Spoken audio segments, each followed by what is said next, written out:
കസ്തൂരി രംഗൻ റിപ്പോർട്ടിനെ ചൊല്ലി ഇടഞ്ഞു നിൽക്കുന്ന സഭാ നേതൃത്വത്തിന്റെ നിലപാട് സ്ഥാനാർത്ഥി നിർണയം മുതൽ പ്രചാരണത്തിൽ വരെ സ്വാധീനം ചെലുത്തും.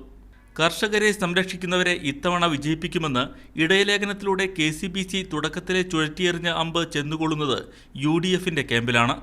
ലത്തീൻ സഭയ്ക്ക് സമദൂര നിലപാടെന്ന ആർച്ച് ബിഷപ്പ് സൂസേപ്പാക്യത്തിന്റെ ആഹ്വാനവും ഇടതുമുന്നണിക്ക് ആശ്വാസമാണ്. ലത്തീൻ വോട്ടുകൾ വിധി നിർണ്ണയിക്കുന്ന എറണാകുളത്ത് സഭയ്ക്ക് താൽപ്പര്യമുള്ള സിറ്റിംഗ് MP KV തോമസ് തന്നെയായിരിക്കും UDF സ്ഥാനാർത്ഥി. സഭയ്ക്ക് താൽപ്പര്യമുള്ള സ്ഥാനാർത്ഥിയെ തേടിയുള്ള ഇടതുമുന്നണി ചർച്ചകൾ എങ്ങുമെത്തിയിട്ടില്ല.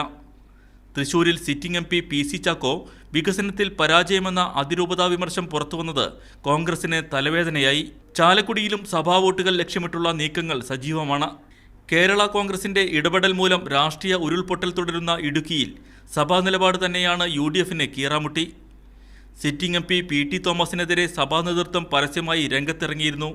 കസ്തൂരി രംഗൻ റിപ്പോർട്ടിനെതിരെ സഭയ്ക്കൊപ്പം നിന്ന് ഇടതുമുന്നണി ഒരു മുഴം മുമ്പേ കയറെറിഞ്ഞു കഴിഞ്ഞു. പക്ഷേ കോൺഗ്രസ് തന്നെയാണ് അവസാനമായി സ്ഥാനാർത്ഥിയെ നിശ്ചയിക്കുന്നത്.